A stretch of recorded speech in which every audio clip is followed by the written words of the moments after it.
नमस्कार छात्रों, मैं आरती यादव। आज हम विषय हिंदी में व्याकरण का अध्ययन करेंगे।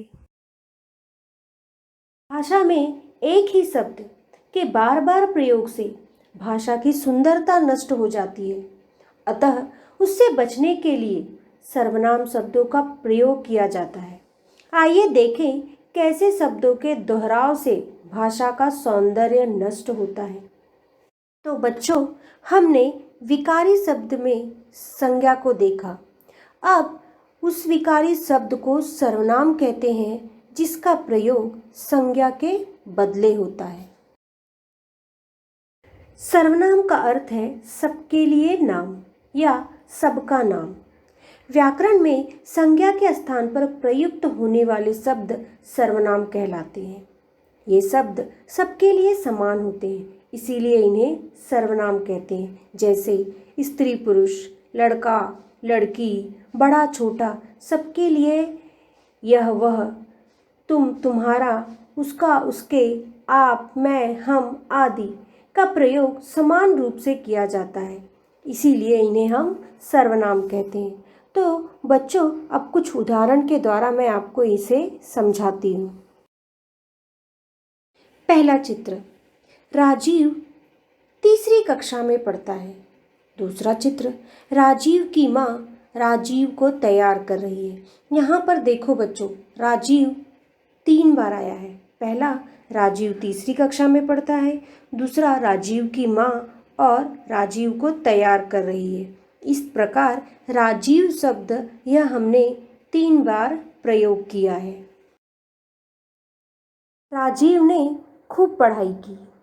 राजीव को अपने मित्रों के साथ खेलना पसंद है। यहाँ पर भी मैंने राजीव शब्द का 2 बार प्रयोग किया है। अर्थात इस तरह बार बार मैंने राजीव इस नाम का उपयोग किया है। तो बच्चों, अब हम राजीव के स्थान पर कुछ सर्वनाम शब्दों का प्रयोग करेंगे। जैसे हमने पहला वाक्य पढ़ा, राजीव तीसरी कक्षा में पढ़ता है। इस स्थान पर राजीव की जगह पर हमने वह तीसरी कक्षा में पढ़ता है। हमारा दूसरा वाक्य था, राजीव की माँ राजीव को तैयार कर रही है। यहाँ पर हमने राजीव की जगह पर उसकी माँ उसे तैयार कर रही है। इस प्रकार हमने राजीव के स्थान पर कुछ सर्वनाम शब्दों का प्रयोग किया। इससे संज्ञा शब्दों को बार बार दोहराना नहीं पड़ा। छात्रों, अब हम आगे चलते हैं। राजीव ने खूब पढ़ाई की। तो यहाँ पर हमने राजीव की जगह पर उसने खूब पढ़ाई की। हमारा अंतिम वाक्य था, राजीव को अपने मित्रों के साथ खेलना पसंद है। तो हमने वहाँ पर क्या किया, उसे अपने मित्रों के साथ खेलना बहुत पसंद है। इस तरह हमने राजीव की जगह पर सर्वनाम शब्दों का प्रयोग किया। तो इससे क्या हुआ कि वाक्यों में एक ही संज्ञा शब्द का बार बार प्रयोग नहीं करना पड़ा और इससे हमारी भाषा का सौंदर्य भी बढ़ गया। और इस तरह संज्ञा शब्दों के स्थान पर हमने सर्वनाम शब्दों का प्रयोग किया। इस प्रकार सर्वनाम की परिभाषा, जो शब्द संज्ञा शब्दों के स्थान पर प्रयोग किए जाते हैं सर्वनाम कहलाते हैं। अर्थात जिन शब्दों का प्रयोग संज्ञा शब्दों के स्थान पर किया जाता है उन्हें सर्वनाम कहते हैं। सर्वनाम संज्ञा की पुनरावृत्ति को रोकते हैं। अर्थात बच्चों, संज्ञा के स्थान पर प्रयोग किए जाने वाले शब्दों को ही सर्वनाम कहते हैं। सर्वनाम के 6 भेद होते हैं। पुरुषवाचक सर्वनाम, निश्चयवाचक सर्वनाम, अनिश्चयवाचक सर्वनाम, प्रश्नवाचक सर्वनाम, संबंधवाचक सर्वनाम, निजवाचक सर्वनाम। इस तरह सर्वनाम के 6 भेद होते हैं। अब हम आकृति के द्वारा सर्वनाम के भेद को पहचानेंगे। तो हम चलते हैं आकृति पर। पहला हमारा प्रश्नवाचक सर्वनाम, दूसरा निश्चयवाचक सर्वनाम, तीसरा अनिश्चयवाचक सर्वनाम, चौथा प्रश्नवाचक सर्वनाम, पांचवा संबंधवाचक सर्वनाम और अंतिम है निजवाचक सर्वनाम। तो चलो बच्चों, अब हम सर्वनाम के पहले भेद पर चलते हैं। पुरुषवाचक सर्वनाम। इसकी परिभाषा कुछ इस प्रकार है। बोलने वाले, सुनने वाले या अन्य व्यक्ति के लिए प्रयोग किए जाने वाले सर्वनाम पुरुषवाचक सर्वनाम होते हैं। अर्थात बच्चों, जिस सर्वनाम शब्द का प्रयोग बोलने वाले अर्थात वक्ता, सुनने वाले अर्थात श्रोतागण और जिसके विषय में बात की जा रही हो अर्थात अन्य पुरुष मतलब तीसरा व्यक्ति, तो उनके लिए प्रयोग किए जाने वाले शब्दों को ही पुरुषवाचक सर्वनाम कहते हैं। तो छात्रों, इस आधार पर पुरुषवाचक सर्वनाम की परिभाषा से स्पष्ट हो जाता है कि पुरुषवाचक सर्वनामों का प्रयोग 3 प्रकार से किया जाता है। अर्थात छात्रों, पुरुषवाचक सर्वनाम के 3 प्रकार। पहला उत्तम पुरुषवाचक सर्वनाम, दूसरा मध्यम पुरुषवाचक सर्वनाम और तीसरा अन्य पुरुषवाचक सर्वनाम। चलो अब हम कुछ उदाहरण देखेंगे। इस उदाहरण के द्वारा हमें तीनों प्रकार अच्छी तरह से समझ में आ जाएंगे।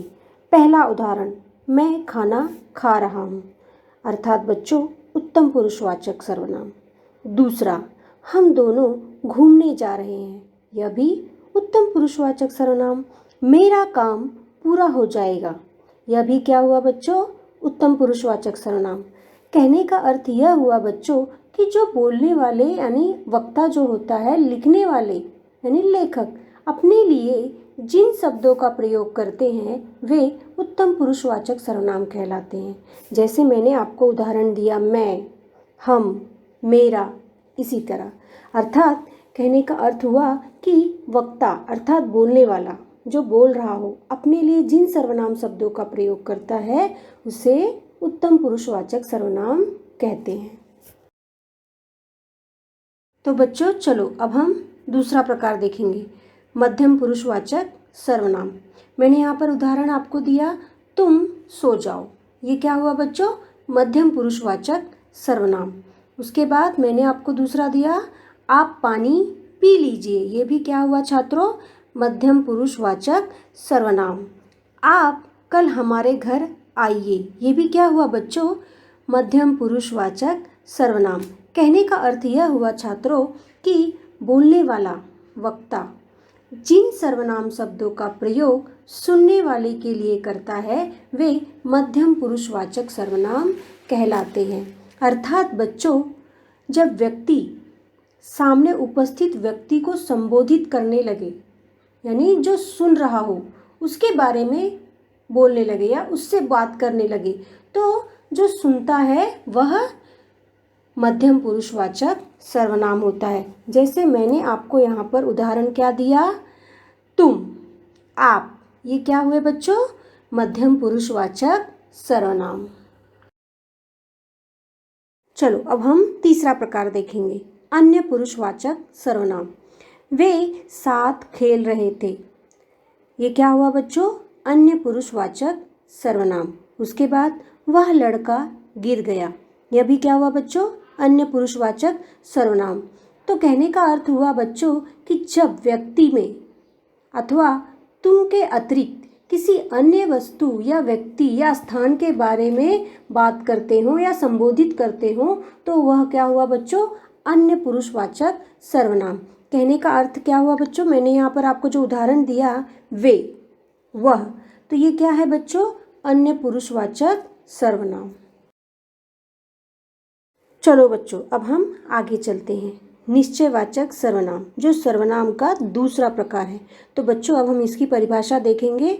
मैंने आपको परिभाषा कुछ इस प्रकार दी है, वे सर्वनाम जो किसी व्यक्ति या वस्तु की ओर निश्चयात्मक संकेत करते हों वह निश्चयवाचक सर्वनाम कहलाते हैं। अर्थात बच्चों, जिस शब्द से किसी निश्चित व्यक्ति, वस्तु या स्थान का बोध होता हो अर्थात पता चलता हो वह निश्चयवाचक सर्वनाम कहलाते हैं। इसका मैंने आपको कुछ उदाहरण भी दिया हुआ है, तो चलो आगे हम इसका उदाहरण देखेंगे। पहला उदाहरण, यह मेरी गेंद है।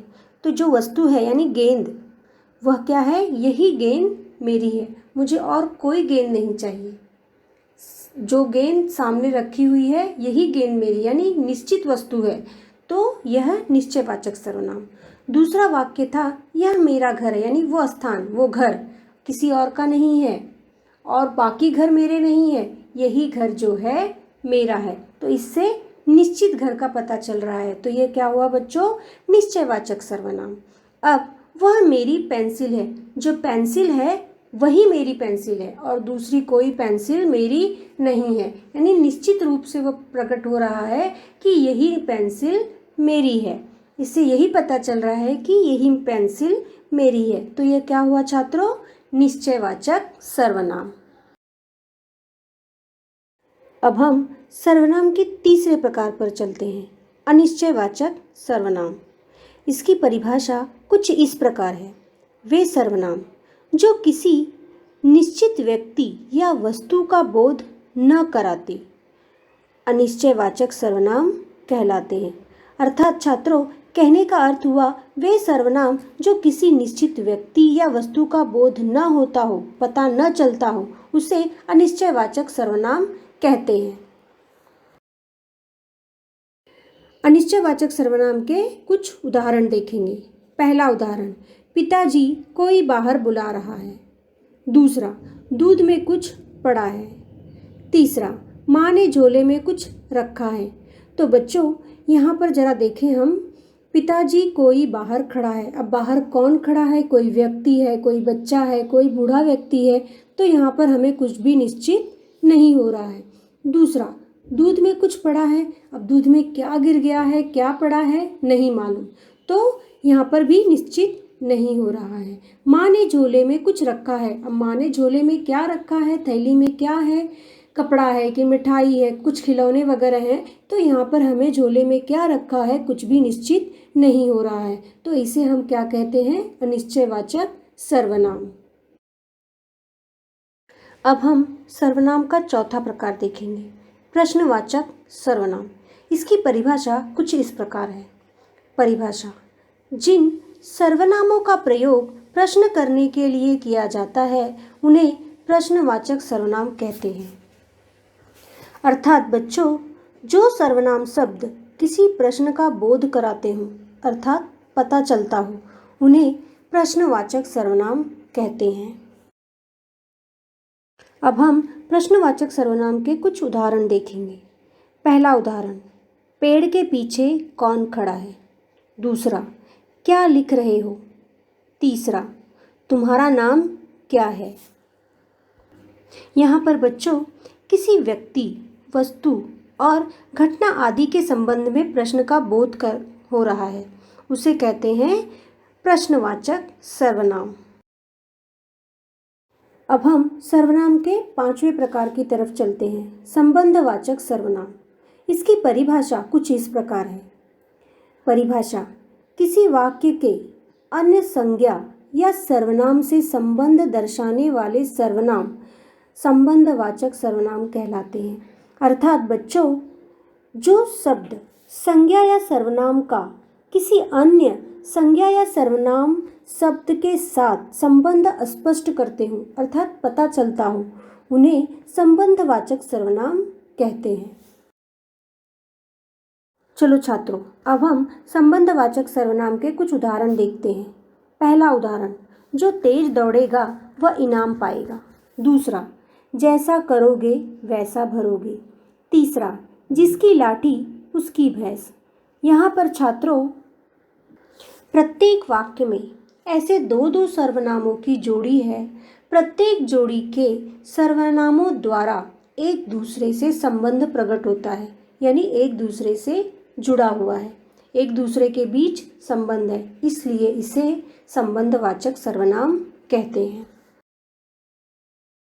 अब हम सर्वनाम का अंतिम प्रकार देखेंगे, निजवाचक सर्वनाम। इसकी परिभाषा कुछ इस प्रकार है। यहाँ पर वक्ता द्वारा अपने लिए प्रयुक्त किए जाने वाले सर्वनाम निजवाचक सर्वनाम कहलाते हैं। अर्थात छात्रों, जो सर्वनाम शब्द अपनेपन का बोध कराते हैं उन्हें निजवाचक सर्वनाम कहते हैं। अर्थात बच्चों, अपनापन, यानी अपने लिए, स्वयं के लिए, उसे क्या कहते हैं? निजवाचक सर्वनाम। अब हम निजवाचक सर्वनाम के कुछ उदाहरण देखेंगे। पहला उदाहरण, दिशा अपना काम स्वयं करती है। दूसरा, माँ मैं अपने आप खा लूँगी। तीसरा, मैं अपने घर की सफाई खुद करती हूँ। छात्रों, यहाँ पर स्वयं, अपने आप, खुद, यह जो है कर्ता अपने लिए प्रयोग कर रहा है, यानी जो काम कर रहा है वह अपने लिए उपयोग कर रहा है, तो यहाँ पर अपनेपन का बोध हो रहा है, तो इसे हम निजवाचक सर्वनाम कहते हैं। अब हम कुछ स्वाध्याय देखेंगे। प्रश्न क्रमांक 1, रिक्त स्थानों में उचित सर्वनाम शब्द छांटकर भरो। कोष्ठक मैंने आपको दिया है, उसका, वह, उनकी, वे। अब पहला रिक्त स्थान, हिंदी अध्यापक हैं, वे हिंदी अध्यापक हैं। दूसरा, बेटी का नाम कनिका है, उनकी बेटी का नाम कनिका है। तीसरा, पुनीत बड़ा भाई है, पुनीत उसका बड़ा भाई है। चौथा, फुटबॉल का अच्छा खिलाड़ी है, वह फुटबॉल का अच्छा खिलाड़ी है। इस तरह आपको लिखना है। प्रश्न क्रमांक 2, सर्वनाम शब्दों पर गोला लगाओ। मैंने आपको 2 प्रश्न दिए हैं, वहाँ पे आपको सर्वनाम शब्द पहचानने हैं और उन्हें गोल करना है। पहला, धनीराम एक व्यापारी था, वह बहुत लालची था। इसमें वह जो शब्द है वह सर्वनाम है। दूसरा, अध्यापक जी कक्षा में आए, उन्होंने पाठ पढ़ाया। यहाँ पर सर्वनाम शब्द क्या है? उन्होंने। तो हमें क्या करना है? उन्होंने इस शब्द को गोला करना है। प्रश्न क्रमांक 3, दिए गए वाक्यों से सर्वनाम छांटो और उनका भेद लिखिए। यानी अपने को क्या करना है? सर्वनाम शब्दों को पहचानना है और उनका प्रकार लिखना है। तो पहला, मैंने खाना खा लिया। दूसरा, वहाँ कौन खड़ा है? तीसरा, ये रमेश के पिताजी हैं। चौथा, कोई गाना गा रहा है। तो हम पहला, मैंने, ये क्या है? सर्वनाम शब्द। प्रकार क्या है? पुरुषवाचक सर्वनाम। अब पुरुषवाचक सर्वनाम में उत्तम पुरुषवाचक सर्वनाम। वहाँ कौन खड़ा है? कौन प्रश्नवाचक सर्वनाम। ये रमेश के पिताजी हैं, निश्चयवाचक सर्वनाम। कोई गाना गा रहा है, कोई क्या है बच्चों? अनिश्चयवाचक, यानी यहाँ पे निश्चित नहीं है कि गाना कौन गा रहा है। धन्यवाद बच्चों। इस तरह हमारा सर्वनाम और उसके भेद पूर्ण होता है। अब आपको इसे लिखना है।